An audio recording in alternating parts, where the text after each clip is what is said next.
That's correct. And so emotion is critical. But how do you stimulate people's emotions? How do you get them involved emotionally? What do you do? Identifying with what they're having a problem with or with them personally. Okay. Now, it goes even deeper than that.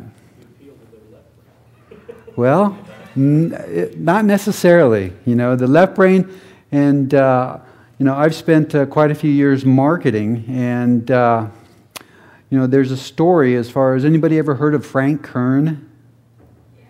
Frank Kern. Frank Kern is probably one of the most successful marketers on the internet right now. He's been involved in some of the biggest launches, product launches, over the last couple of years.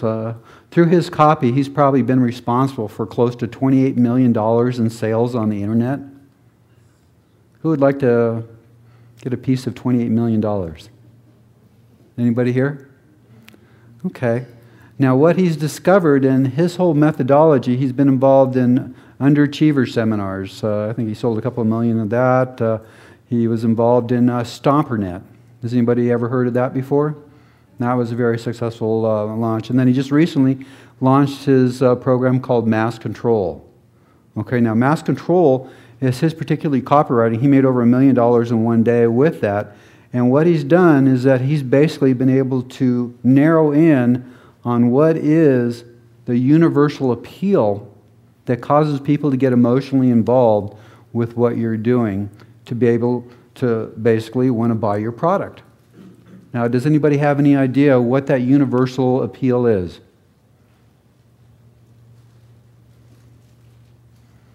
Any guesses? Family? Okay, not necessarily. Throughout history, what is the way that we've passed down knowledge from generation to generation? Stories. Stories. Now, we were writing about your book, okay? Now, most of the time, that's pretty much all about you. But for people to read your story and get involved in your story, what do they have? What do you have to do? It has to resonate with them. They have to be able to identify with it like it's part of their story. That's right. Okay, and what Frank Kern has discovered is that the secret to marketing is marketing the one story that throughout history has always been responsible for transformations in society. And that one story is based on a paradigm that historically has inspired nations, that have taken people to war, that have caused people to have peace. Do you know what that model is? The good guys, the bad guys. That's correct. That's one of the parts of the model. It's us versus them, isn't it? If it's us versus them, it's a much more interesting story. Now, what's the other part? If we have us versus them, what would be another part of that component? When you have us versus them, what do you have in that particular aspect? You have to have two things. Conflict, and then, what's that? Resolution, okay. And as far as the characters, what type of characters do you need? That's right. We need good guys and bad guys. We need heroes and we need heroines. Okay?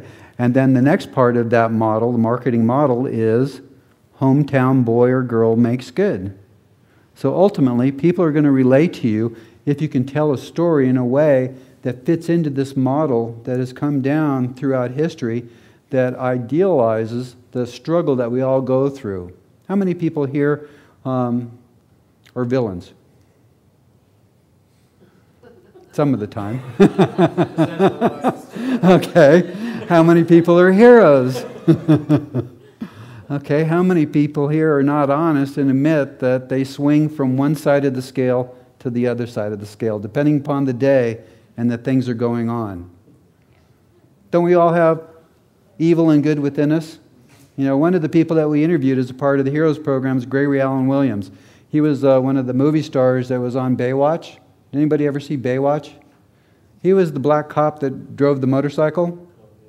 And I think he was the only black guy on that whole program. And when he came to Coronado and we had one of the high school kids interview him, he was a real hero. He actually saved the life of an Asian man during the LA riots.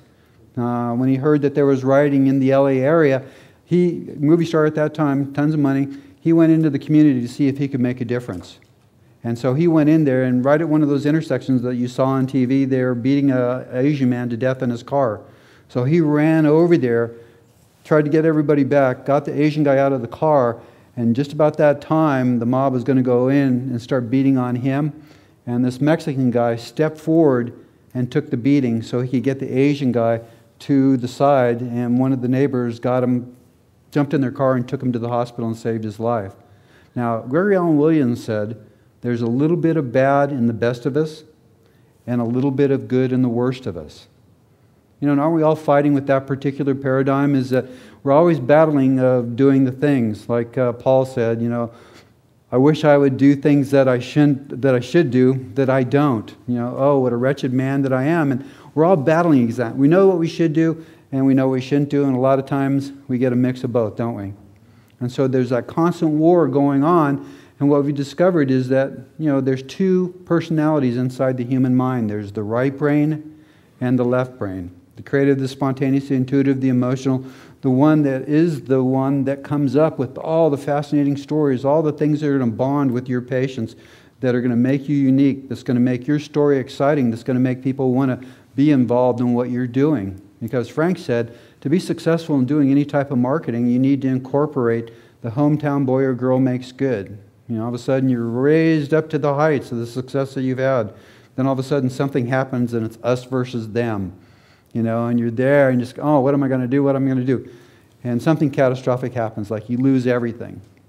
And then all of a sudden, you become the reluctant hero. It's the model that was created that's come down through time. Has anybody ever read the book by Joseph Campbell, The Hero with 1,000 Faces? It's a book that goes through and it talks about how throughout history in every culture, the hero model has always been the same. The hero in the society follows exactly the same pathway, irrespective of what society it is, what's going on, they all follow the same pathway. And so Frank, what happened to him is that, you know, he was an internet marketer, but before that, he was a loser. You know, he was broke. He had a dog business. You know, a flood wiped out everything that he had. And he was at the point where he was just totally broke, and all of a sudden, a little thing came in the mail, learn how to make $4,000 a month through the internet. That gave him hope. So he got that, he read up on it, started getting involved in the internet. And so all of a sudden he figured out a model that worked using his reluctant hero and us versus them and hometown boy or girl makes good. And he had a program called Internet Empires that was making just unbelievable amounts of money. And guess what happened? The government came in on him, froze all of his assets, took all of his money out of his accounts, took all of his possessions, just like that. Ended up costing him almost $350,000 for restitution and legal fees. Do you think that you would be pretty down in the dumps after something like that happened to you? Well, sure. Do you think that you just want to put your head under your pillow and just cry and never get out of bed again? Well, sure, all of us would. But, you know, the idea of success is, are you going to make any mistakes? Are you a failure? If you get back up, you learn from your mistakes and you keep on going. That's right. You're not a failure. You're only a failure if you quit. You know, and if you're ever going to get anywhere, what do you have to make a lot of first to be able to figure out how things actually work? Mistakes. You got to make a ton of mistakes. The more mistakes you make, the faster you become successful. And how do you think, what part of your brain is the part that actually gives you the answers to a lot of problems that you come up against? Is it the left brain or the right brain? Okay, the creative, spontaneous, intuitive. So you guys are here today to basically learn how to make money on the internet. And, you know, I'm the major geek guy, you know, Ralph Zuranski. I'm the one that's the logical, the judgmental, the mathematical, and verbal skills. Well, I'm here to share with you how I created a unique story that has basically launched me to the top of society and in the position of making millions of dollars within the next couple of years. Would you like to hear my story? Yep. Okay, well first what I have to do is, you heard enough from Ralph Zuranski. I brought my right brain character, Captain Biorhythm, with me. Would it be okay if I introduced him to you?